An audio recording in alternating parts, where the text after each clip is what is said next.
Olá, eu sou Felipe Recondo e este é o Sem Precedentes, o podcast do Jota em que nós discutimos Supremo e a Constituição. No episódio desta semana, nós vamos falar sobre o voto já divulgado pelo ministro Marco Aurélio Mello sobre a possibilidade de o presidente Jair Bolsonaro prestar depoimento à Polícia Federal por escrito.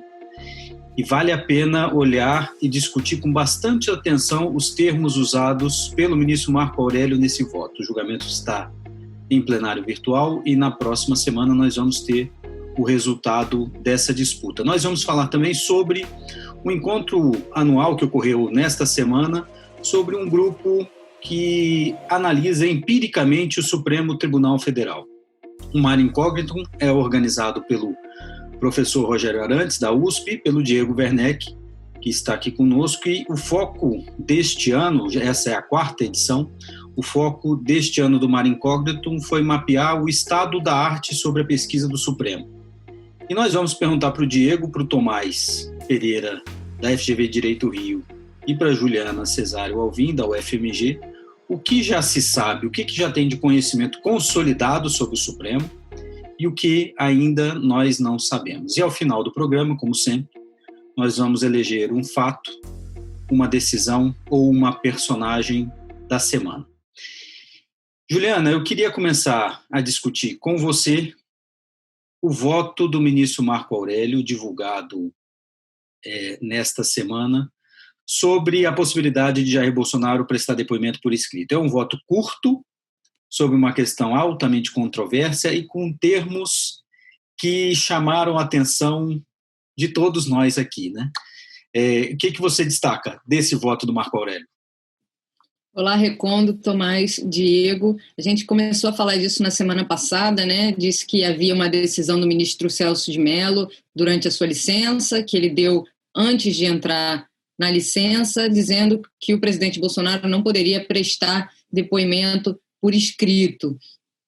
Ele se baseou no Código de Processo Penal, em precedentes do Supremo e também no argumento de que se a lei não estabelecia essa prerrogativa só para testemunhas e não investigados, ele não poderia estender essa prerrogativa correndo o risco de criar um privilégio. Então, essa foi a ênfase do ministro Celso de Mello. Mas, ainda assim, essa decisão gerou polêmica, sobretudo porque recentemente houve decisões do ministro Fachin e do ministro Barroso, autorizando essa tomada de depoimento de presidente da República como investigado por escrito no caso do presidente Michel Temer.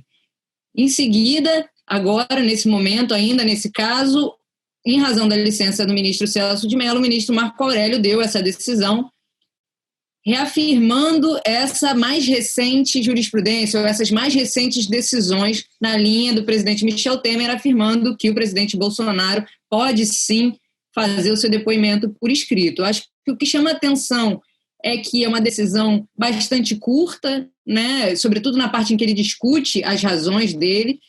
É uma decisão que não enfrenta, né, a jurisprudência do Supremo tradicional, que vedava, né, esse tipo de depoimento por escrito.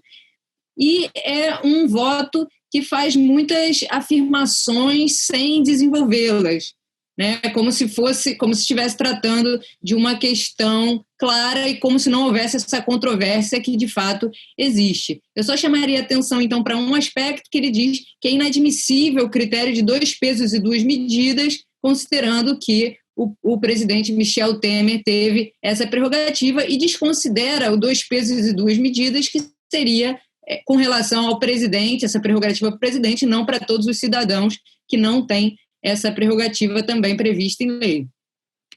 Tomás, o que você destaca disso? Depois eu quero ler para vocês uma frase para a gente também discuti-la. Mas o que te pareceu desse voto do ministro Marco Aurélio?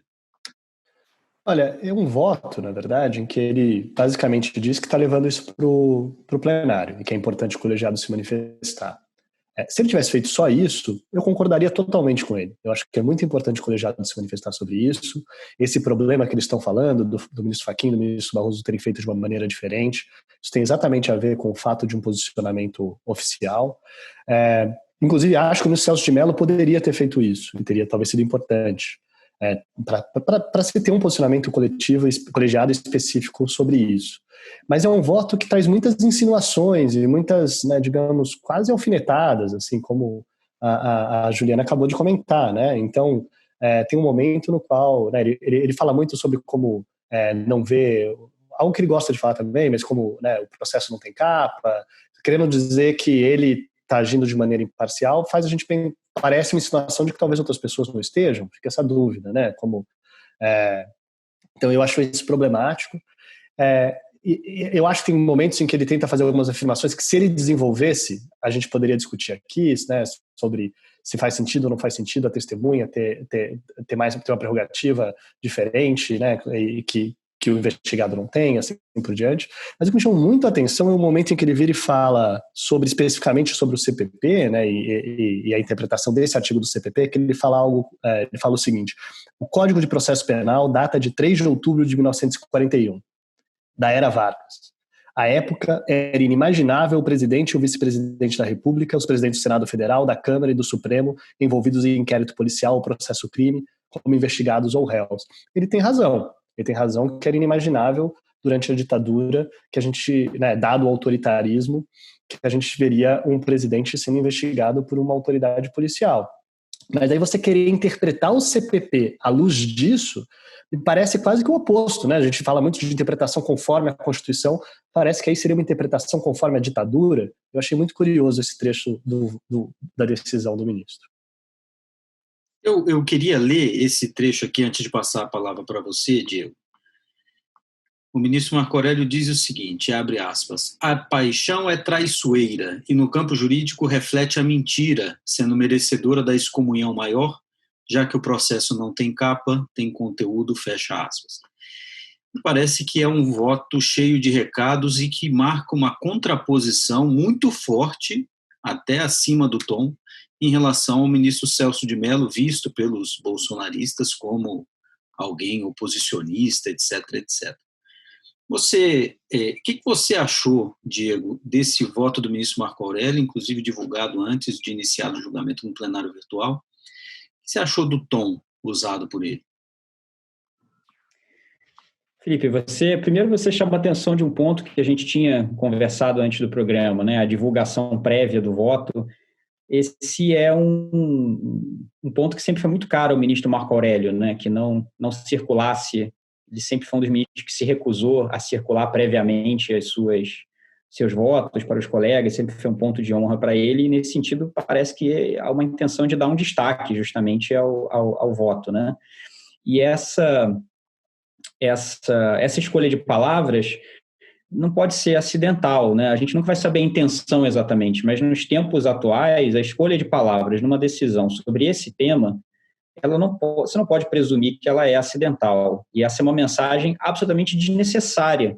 Não tem nada a ver com o mérito do caso. Então, claramente, é um recado, né? O que exatamente se quer com isso, aí é inescrutável, né? Como muitas das decisões do ministro Marco Aurélio são inescrutáveis com relação ao que exatamente ele tinha em mente, mas a escolha de palavras me parece que a leitura que você fez é a que eu faço também. Isso é um recado e uma tentativa de marcar posição. O que eu acho curioso é que essa história de não ter 2 pesos e 2 medidas, voltando ao ponto que a Juliana levantou, né, é uma ideia muito rasa do que é um precedente do tribunal, do que é o tribunal já ter decidido um caso, porque, como o Tomás observou, você tinha decisões individuais monocráticas, né, justamente porque não foi tomada a cautela, que há muito tempo muitas pessoas observam que esse tipo de tema deveria ser decidido colegiadamente, justamente por isso, como o Tomás observou. Então, justamente, se o ministro Marco Aurélio está certo na primeira parte do voto dele, isso mina o que ele diz ao final, né? Se é verdade que esse é um tema que deveria ter uma decisão colegiada, ele não poderia simplesmente dizer, bom, já temos uma solução para isso, nesse caso não podemos mudar agora. Não, o tribunal não deu sua solução, né? E a coisa de 2 pesos e 2 medidas, né, não pode ser uma soma de 2 decisões monocráticas para um lado, uma para o outro, então prevalece a anterior. Acho que tem que ser uma discussão substantiva, e em termos substantivos, esse é um voto que me parece truncado, né? Ele não desenvolve realmente muitos dos argumentos. Eu chamaria atenção, além de tudo, para o fato de que, né, no julgamento do impeachment da presidente Dilma Rousseff, por exemplo, essa questão do que aconteceu no caso Collor foi também colocada por vários ministros do Supremo, né? Em alguns casos, se seguiu exatamente o que aconteceu no caso Collor. Esse foi um argumento importante. Contra outras questões, o tribunal parecia pensar, a maioria de ministros parecia pensar, a interpretação que a gente acha certa, que está sendo colocada agora pelo plenário, não tinha sido colocada nesses termos antes, é essa, a gente vai seguir por aqui, mesmo não tendo sido exatamente o que aconteceu no caso Collor, né? Então, havia uma distinção ali possível entre o que o Supremo, de fato, decidiu e o que acabou acontecendo. Agora, essa distinção se aplicaria também, né? Eu não vejo muita força nesse argumento dois pesos e duas medidas, dado que são decisões individuais que estão em jogo até aqui, não há uma decisão do plenário, não há uma decisão do Supremo sobre esse tema. Então, a pergunta que importa não é o que foi feito no passado, a pergunta que importa é qual é a resposta certa. Esse é um desses casos que isso é mais importante do que saber o que foi feito antes. Eu só complementando, concordo totalmente. Eu acho que é importante chamar a atenção pelo fato de que nos casos anteriores, o motivo que você não tem posicionamento do colegiado é porque, tendo o ministro decidido permitir o depoimento por escrito e o Ministério Público concordado, é claro que a defesa concordou também. Ninguém levou, né? A única pessoa que poderia ter levado isso para o plenário, dado que defesa e Ministério Público concordavam, era o próprio ministro. Como a gente já falou, talvez fosse importante que eles mesmos tivessem feito isso, não fizeram, mas é isso, a gente não tem. Então tem uma questão institucional. Esse tipo de caso só aparece quando você tem um conflito, quando a defesa está questionando algo que o juiz fez, que é o que a gente tem nesse caso, o ministro Celso de Mello. Mas voltando ao texto do voto, e essa ambiguidade ou essas insinuações, tem uma frase que me marcou muito também, Recondo, na linha do que você falou, quando o ministro Marco Aurélio fala: o colegiado está acima dos integrantes, pouco importando a antiguidade. Inocentemente, você poderia dizer que ele está falando de si mesmo, né? Ele, atuando enquanto decano em exercício, está dizendo que o colegiado está acima dele. Mas a outra maneira de interpretar essa frase é como alfinetada no ministro Celso de Mello, que é o decano, querendo dizer que o colegiado está em cima dele, Celso de Mello, que é verdade, não é que não seja verdade. Mas é interessante essa frase colocada ali, né, quase como, que pode ser lida como humilde, o colegiado está acima de mim, Marco Aurélio, ou como uma afirmação que é óbvia, que é verdade, que o colegiado está acima de qualquer ministro, inclusive do ministro Celso de Mello. Isso é verdade, vamos esperar para ver o que o colegiado diz.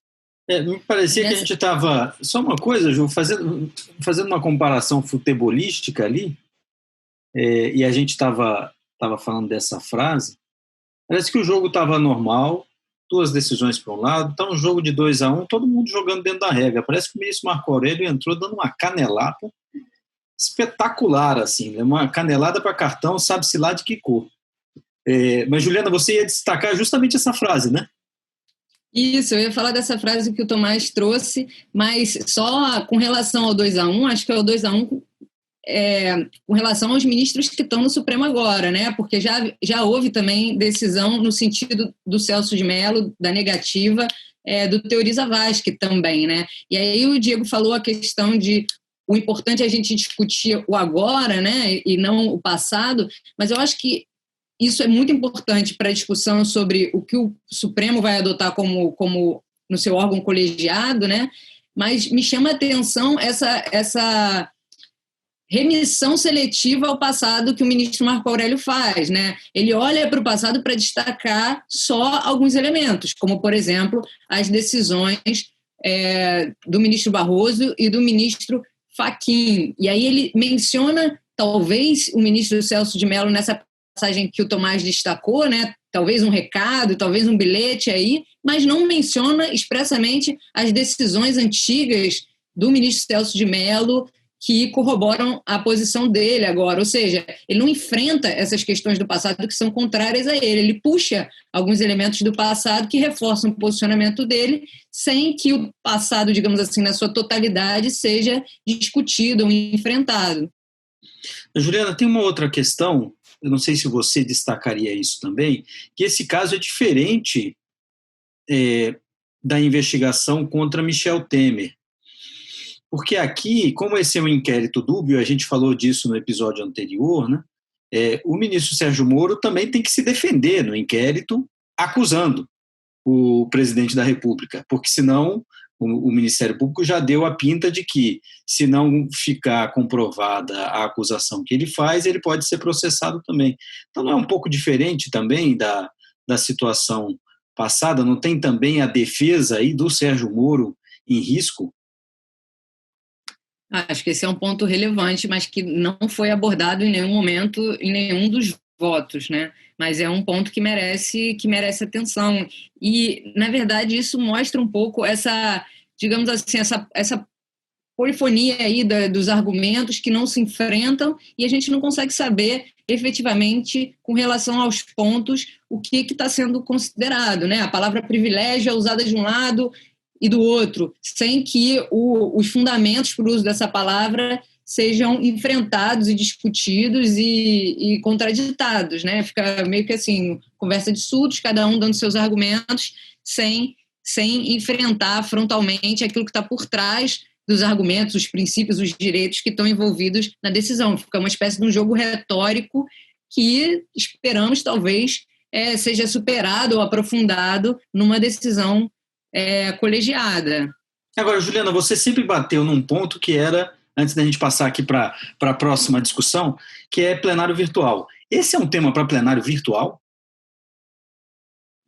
Então, exatamente por essas razões eu diria que não, que a gente quer saber, né? Acho que assim, o povo quer saber o que o Supremo, como colegiado, entende sobre essa questão, porque corre o risco, se for no plenário virtual, de ser, mais uma vez, uma soma de decisões monocráticas, digamos assim, um empilhamento de decisões em que os fundamentos em si vão continuar obscuros e, eventualmente, inclusive, dando margem para decisões discrepantes. Então, acho que é bastante importante que esses pontos sejam discutidos, né, possam ser discutidos, para que haja uma comunicação mais clara sobre o que o Supremo pensa com relação a essas questões.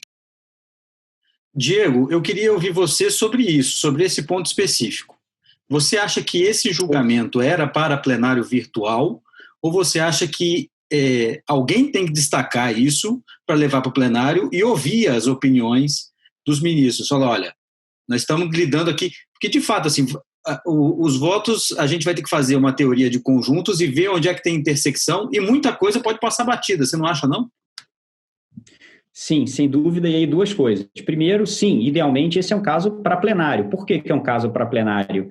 Porque ele precisa claramente é preciso ter confronto entre os ministros com relação a isso, né? Não, eles não podem ficar como navios na neblina, passando em cada direção sem jamais se tocar, o que tem toda a chance de acontecer num caso importante do Supremo, mas especialmente quando você olha para plenário virtual, né, por causa da dinâmica. Eu imagino, por exemplo, que o ministro Celso de Mello pediria a palavra e faria apartes e discorreria e criticaria ponto a ponto essas coisas. Então, esse é o típico caso que ilustra essa diferença pequena, mas decisiva do plenário virtual para o físico, né? Voto escrito tem nos dois. Interação, conflito e um ministro testando os argumentos do outro em tempo real, que não é necessariamente comum no Supremo, mas também não é raríssimo, acontece em casos importantes. Esse era um caso que precisaria disso, né? Já que o voto do ministro Marco Aurélio joga todas essas mensagens e faz essas críticas duras à posição do ministro Celso. Mas aí vem a pergunta, né? Por que foi para plenário virtual? Aí a questão é aquela que a gente já vem discutindo desde o início da pandemia, né? É melhor que seja julgado no plenário virtual do que não seja, né? Se a alternativa vai pautar para o plenário, isso nunca vai ser chamado ou não vai ser a tempo chamado para decisão, aí talvez seja melhor que tenha um julgamento do plenário virtual mesmo, pelo menos a gente tem alguma posição colegiada. Então, são 3 cenários, né? Ideal seria o plenário físico, né? O segundo, melhor opção, plenário virtual. A terceira, não ter decisão agora, ficar só com essas monocráticas. Como a gente não sabe qual é a posição do Fux, a gente não sabe como é que vai ser a dinâmica interna, aí me parece que a segunda melhor é o plenário virtual. Não ideal, mas talvez seja a melhor possível.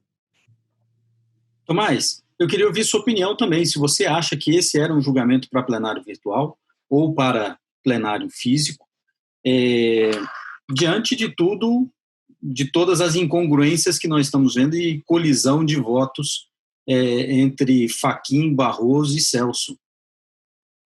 Olha, eu concordo com o que foi dito até agora. Eu acho que seria, né, se você pensa para que serve o plenário físico, né, um espaço de debate em que a gente possa, de fato, ter troca e contraposição de argumentos, esse é o tipo de caso em que parece que existe, né, uma grande discussão que mereceria esse tipo de espaço. Duas coisas que eu chamo a atenção estrategicamente, colocar no plenário, né, com TV Justiça e tudo, talvez seja dar muita mídia para algo que também vai ser muito mais polemizado e muito mais sensacionalizado do que de fato deveria ser.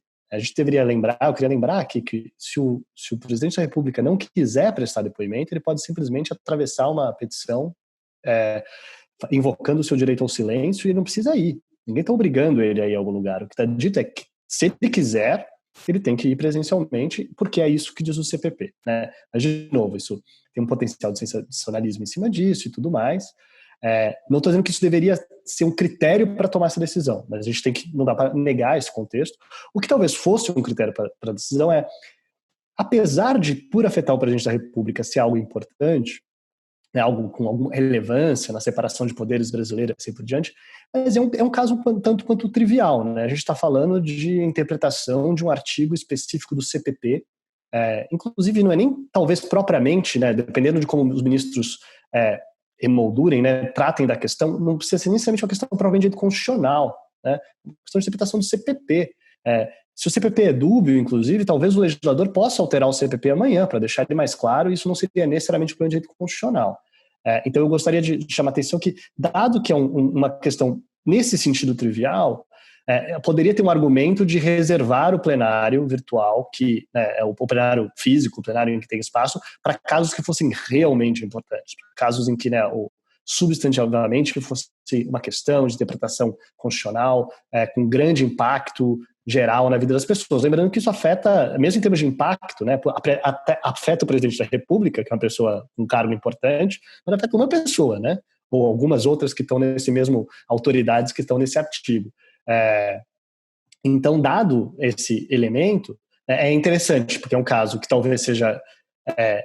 Se o plenário físico servisse para todos os casos em que tem debate, certamente ele seria um caso que tem lá. Dado que o plenário físico não é de fato usado para todos, será que a gente tinha que usar para decidir uma interpretação de um parágrafo de um artigo do CPP cuja aplicação é raríssima?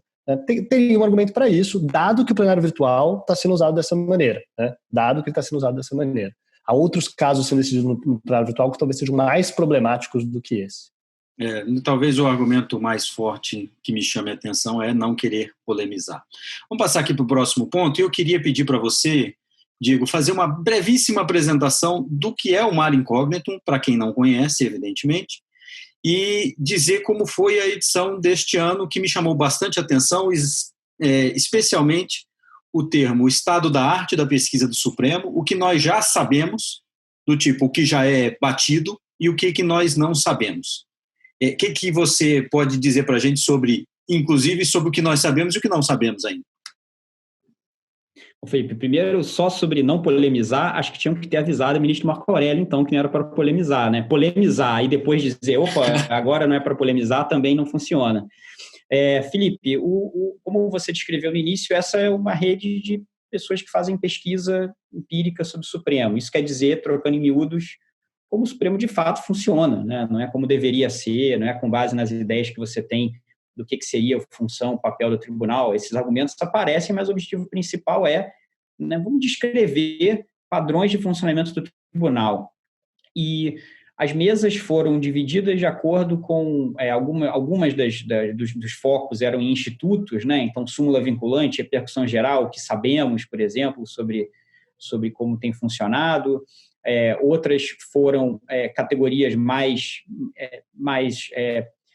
da própria pesquisa sobre o Supremo. Então, por exemplo, né, coalizões judiciais, uma outra mesa discutiu como é que os ministros se agrupam em diferentes posições convergentes, de acordo, por exemplo, com o presidente que os indicou.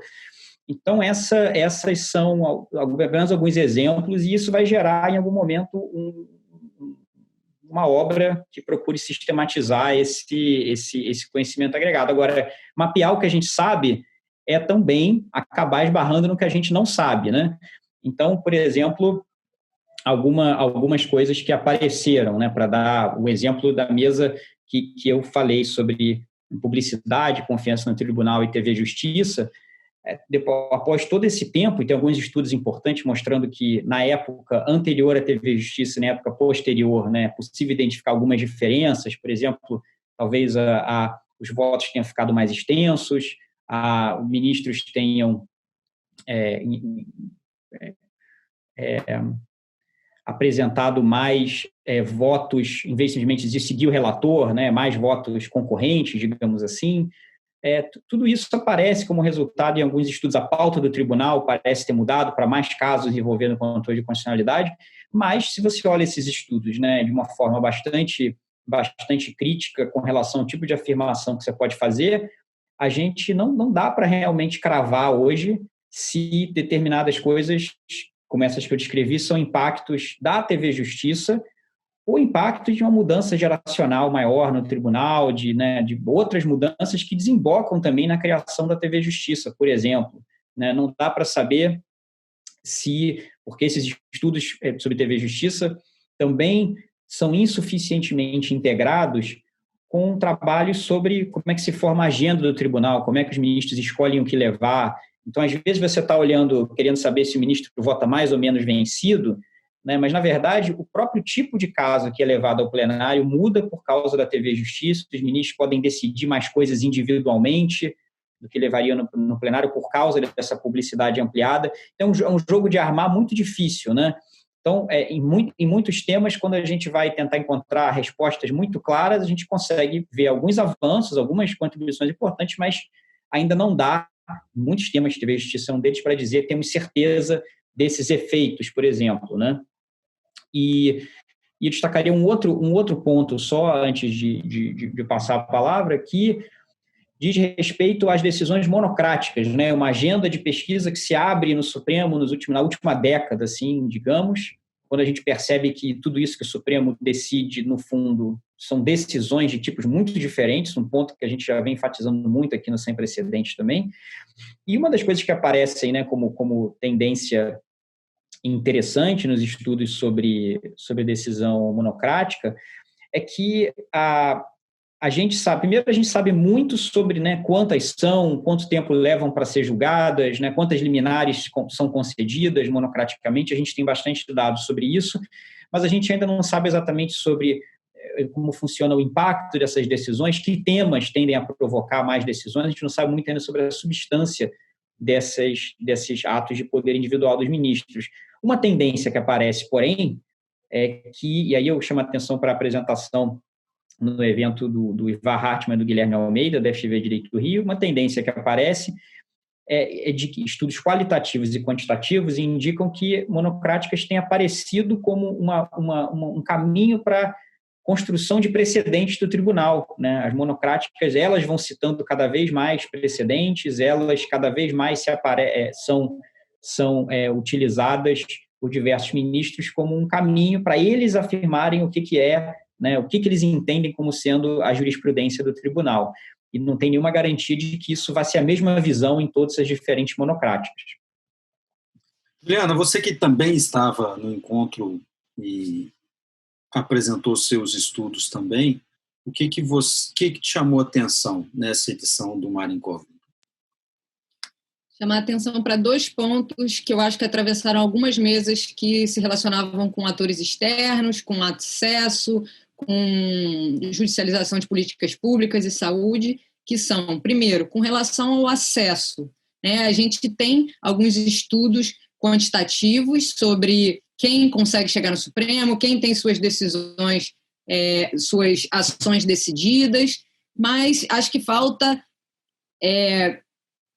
uma análise mais sistemática sobre as motivações desses atores e atrizes, né, para mobilizarem o Supremo, os obstáculos que eles e elas encontram, as oportunidades que esses grupos veem. E, claro, tem uma dificuldade metodológica nisso também, que implica olhar para fora e para dentro do Supremo ao mesmo tempo. Então, acompanhar a trajetória desses grupos e ver como é que aquilo vai se relacionar e desembocar no Supremo. Então, tem uma dificuldade até em termos de interdisciplinariedade, né, que envolve essa análise. Então, sistematizar, né, essas diferentes percepções de grupos e conseguir tirar conclusões que envolvem olhar para fora e para dentro do Supremo. E um outro elemento que eu acho que se destacou também nessas mesmas discussões é a questão sobre os efeitos das decisões do Supremo, que também é um campo a ser melhor explorado, né? A Natália Pires, ela destacou, né, que há uma jurisprudência desenvolvida sobre o impacto das decisões do Supremo nas esferas relacionadas à saúde, mas em outros campos, né, as análises muitas vezes param na decisão do Supremo, como se a decisão do Supremo resolvesse o problema, né, e não vão além para olhar em que medida essas decisões se refletem na alteração da realidade ou naquilo que elas se propõem, se elas são aplicadas na sua integralidade ou se há adaptações na hora de aplicar na prática essas decisões, e menos ainda há uma análise sobre os efeitos que não são os efeitos exatamente ligados à prestação jurisdicional, então ao resultado, ao conteúdo daquela decisão, efeitos que podem envolver mobilização pública, mobilização política, efeitos na opinião pública, né? Efeitos, então, que eventualmente vão ser mais simbólicos, mas que têm consequências concretas.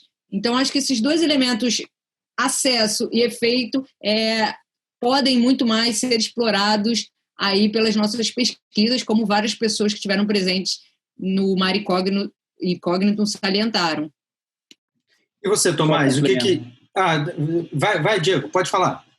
Desculpa, só complementar um ponto muito rápido da Juliana sobre a mesa de impacto do Supremo, né? Uma das coisas interessantes que aparece na apresentação, né, sobre legislação da saúde, da Natália Pires, por exemplo, é essa ideia de que até 2009 o Supremo era um ator central na discussão sobre decisões judiciais em saúde, mas de lá para cá o CNJ parece ter tomado a dianteira, né? A gente não sabe muito bem se isso é um pouco um viés da área que foi enfocando mais o CNJ, mas o fato é que esse é um tema de impacto que é impossível pensar o STF de forma separada do CNJ, né? Essas decisões elas estão nessa teia de interação entre as instituições e a área vem refletindo esse interesse e atenção crescente ao CNJ como decisivo para você entender o impacto dessas decisões.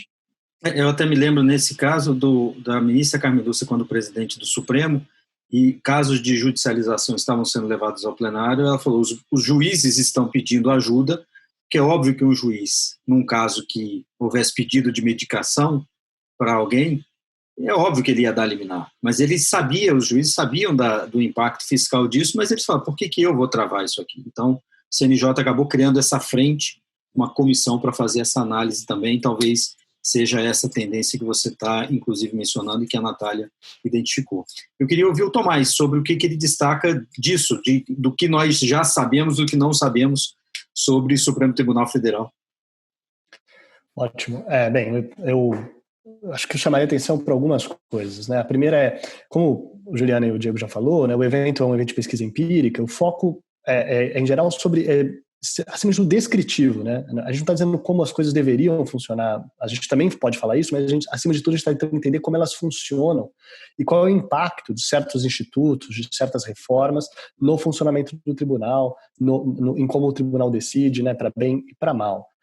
E a gente tem algumas dificuldades em fazer isso, que é o que a gente discute. A gente, com frequência, fica tentando ajudar o outro, a crítica construtiva, né? A gente, ao entender as limitações do que a gente sabe, a gente vai tentando descobrir e aprimorar um instrumento para a gente saber com mais certeza e mais precisão sobre o funcionamento do tribunal. Mas esse é um caminho que é construído a partir desses múltiplos trabalhos. Então, falando sobre dificuldades diferentes, né, e com temas que se relacionam com temas atuais que a gente discute aqui, por exemplo, se discute muito sobre qual é o perfil do ministro, né, como o perfil, a vida pregressa do ministro afeta como ele decide. Também se discute muito sobre em que medida o presidente escolhe alguém que confia, que concorda com ele, em que medida a gente consegue prever o comportamento do ministro de acordo com a nomeação, quem o nomeou. E essas duas coisas tem uma interseção entre elas, e é muito difícil, metodologicamente, de você conseguir identificar em que medida um desses fatores afeta mais que o outro. Então, atualmente, a gente está vendo uma discussão sobre quem que o presidente Bolsonaro eventualmente vai nomear, e aparecem nomes de pessoas como um advogado-geral da União, outro que é um procurador-geral da República, alguns ministros do STJ, juiz de primeira instância, são todos nomes que têm chefe, um ministro de Estado muito ligado ao presidente da República, cada uma dessas pessoas aparecem como nomes possíveis. Uma coisa a gente discutir em que medida o Bolsonaro escolher essa pessoa pode servir para prever como essa pessoa vai decidir no futuro, porque afinal de contas escolheu foi o Bolsonaro. O outro é em que medida essa pessoa ter sido um ministro do STJ, ter sido um juiz, ter sido um membro do Ministério Público, né, ter trabalhado na política de alguma maneira, ter sido ministro de Estado, também afeta. E é claro que na prática é muito difícil de você identificar como isso funciona em geral, porque o Supremo decide muitos casos, muito diferentes, então muitos fatores, mas a gente consegue aprimorar esses instrumentos, né? Um outro tipo de dificuldade, eu ia chamar a atenção sobre a discussão de confiança e imagem no Supremo, né? A Fabiana Lucia, a Oliveira, a Luciana Grossa, a Luciana de Oliveira têm tentado identificar a imagem do Supremo, como que é a confiança no Supremo. A dificuldade metodológica aí é menos, talvez, de como fazer uma pesquisa sobre essa, mas como é difícil você ter uma série histórica de uma pesquisa sobre essa. É uma pesquisa muito cara, pesquisa de opinião, com amostragem representativa, é caríssimo, e para você dizer qualquer coisa, você precisa, além de aprimorar as perguntas e tudo mais, mas você precisa de fazer isso por anos e anos e anos para você conseguir controlar impacto, né? Então isso é outro tipo de dificuldade e é também um tema muito importante. Sobre precedente, tivemos diversos trabalhos sobre isso, é muito difícil identificar em que medida os precedentes do Supremo de fato orientam como os ministros decidem e também como que os ministros usam estrategicamente precedentes para, na prática, decidir como eles querem ou para construir precedentes que vão empoderar outras decisões futuras, né, como o Diego já destacou aqui, né? E eu até chamaria atenção para isso numa decisão dessa semana, que mostra a atualidade disso, né? Tivemos um julgamento do Supremo ontem sobre o uso de força nacional nos estados. Num determinado momento, o advogado-geral da União, né, José Levi, mencionou que havia um precedente do Supremo, né, dizendo que há precedente dessa Suprema Corte em casos semelhantes, que era, na prática, foi a utilização do Exército para proteger uma fazenda ligada ao presidente Fernando Henrique Cardoso em Minas Gerais, né, perto do Distrito Federal, mas em Minas Gerais. E ele disse, olha, nesse caso já haveria um precedente de que poderia, em certas situações, ser utilizada força para proteger a autoridade federal. É muito problemático dizer que há um precedente nesse caso, né? Eu diria que, inclusive, é equivocado dizer que há um precedente nesse caso. O que você tem o ministro Jobim, na época que era o relator, negou a liminar, não deu uma liminar para mandar retirar, né, o Exército dali, proibir que o Exército estivesse ali, e daí depois o Exército saiu de qualquer maneira, a polícia foi lá, e esse mandado de segurança perdeu o objeto. Então a verdade é que o Supremo nunca se manifestou nesse caso, sobre o uso, além de que a diferença era gritante, Exército e Força Nacional são coisas completamente diferentes, proteger um imóvel utilizado pelo presidente da República e usar a Força Nacional num assentamento do INCRA, num outro estado, são coisas completamente diferentes, então tem inúmeras diferenças que também mereceriam chamar atenção, mas além de tudo, na verdade, chamar isso de precedente é errado, assim, isso não é um precedente é verdade que muita gente fala isso, mas acho que a gente podia falar, existe a diferença entre um precedente no Supremo Tribunal Federal e um precedente do Supremo Tribunal Federal. O precedente do Supremo Tribunal Federal é quando o colegiado decide, como a gente também discutiu hoje sobre a questão do inquérito e prerrogativas do presidente. Esperamos que o colegiado decidindo, finalmente a gente vai ter um precedente do Supremo Tribunal Federal sobre isso.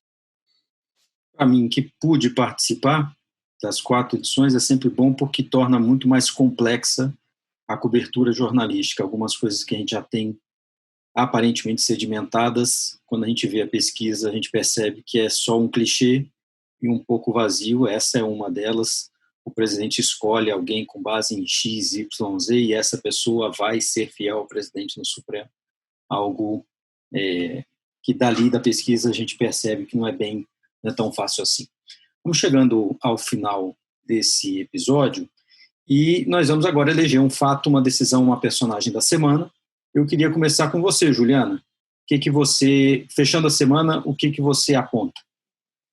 Vou destacar 2 fatos, então. Um foi a retirada de pauta das ações que seriam julgadas no plenário virtual sobre a portaria 2282, agora de agosto desse ano, que estabeleceu uma série de diretrizes para o procedimento de aborto em caso de estupro, né? Na prática, essa portaria, o Ministério da Saúde, ela criava mais empecilhos ainda para o aborto legal, né, para o aborto em caso de estupro, e estabelecia exigências como a necessidade do médico notificar a autoridade policial nesses casos, né, o que poderia acarretar um afastamento maior ainda dessas mulheres do sistema de saúde. Essa portaria foi extremamente criticada, foi impugnada por meio de 2 ações.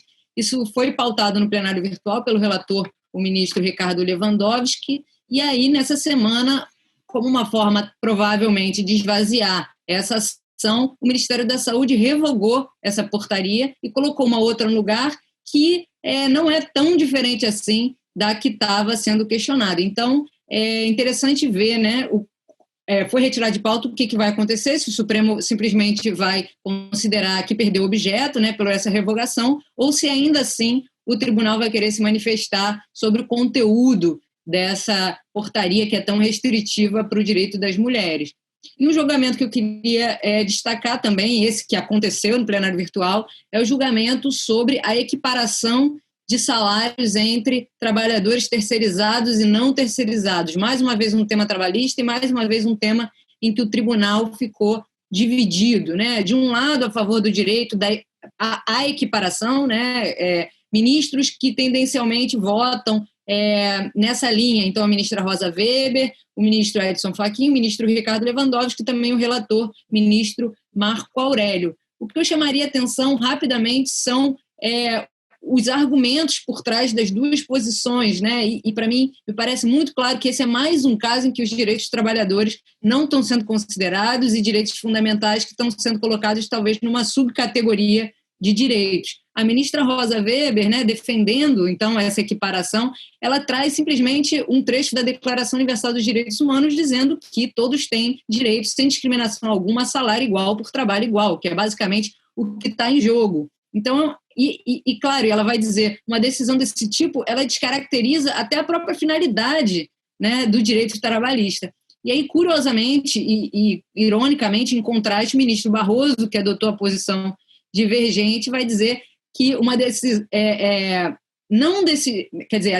o ponto de vista dele, que é pela possibilidade de desequiparação, visa evitar o esvaziamento do Instituto da Terceirização. Quer dizer, o contraste é muito grande, né? A ministra Rosa Weber querendo evitar o esvaziamento do direito do trabalho e das garantias trabalhistas para trabalhadores e trabalhadoras, e o ministro Barroso querendo evitar o esvaziamento da terceirização, e alegando que a decisão sobre quanto pagar ao empregado é tomada por cada empresa de acordo com suas capacidades econômicas, ainda que a função desempenhada seja igual. Então, eu queria destacar esse caso aí para a gente. Tomás, e você? Ao final da semana, com o que você fecha? Olha, eu fecho com um caso que não é do Supremo Tribunal Federal, mas se relaciona com um tema importante para o direito constitucional brasileiro, né, que é a anistia dos crimes cometidos pela ditadura e durante a ditadura militar, né? Então, eu chamo a atenção para o fato de que a Volkswagen do Brasil, a montadora, ela assinou um TAC, um termo de ajustamento de conduta, né, um acordo extrajudicial, no qual ela se comprometeu, né, em destinar 36,3 milhões de reais né, para ex-empregados e também para iniciativas de promoção dos direitos humanos, né? Então, eu acho que chamar a atenção para isso, porque é algo, né, inédito, né, sem precedentes, eu diria assim. A gente vê uma empresa civil, né, assumindo sua responsabilidade por ter colaborado com a repressão e por ter se beneficiado da ditadura e destinando fundos para a proteção de direitos hoje em dia, num contexto em que, por conta da anistia, por conta do Supremo ter declarado a anistia inconstitucional, a gente vê a não punição por diversos desses crimes, chamando a atenção que foi a Comissão Nacional da Verdade que apontou para como várias empresas colaboraram e se beneficiaram dessa relação. Então, foi a partir do relatório da Comissão Nacional da Verdade, houve alguns inquéritos que terminaram agora, parecem terminar agora, né? Precisa ser homologado finalmente, mas acho que isso, com esse termo de ajustamento de conduta e com essa destinação de recursos, que chama atenção para o fato de que a ditadura brasileira, acho que foi uma ditadura, né? A gente já falou sobre como certas pessoas andaram dizendo que talvez não seria uma ditadura. Então, foi uma ditadura, e foi uma ditadura não só militar, mas como civil-militar, né? A gente vê aí membros da sociedade civil assumindo responsabilidade pela sua parte nisso. Diego, e você? O que você destaca ao final? Destaco o afastamento por unanimidade, né, 69-0. Afastamento não, autorização para o início do processo de impeachment contra o governador Witzel do Rio de Janeiro. né? E essa é a primeira vez na história do Estado que isso acontece. E olhando para a experiência brasileira, infelizmente crescente experiência brasileira com o processo de impeachment, né? Esse ainda é uma novidade. Eu consigo imaginar que vai haver muitos problemas que podem parar em tribunais superiores relativos a como conduzir esse processo de impeachment. Ao contrário do presidente da República, o impeachment do governador, nesse caso, vai ser julgado agora por uma comissão mista, né, de deputados estaduais e desembargadores.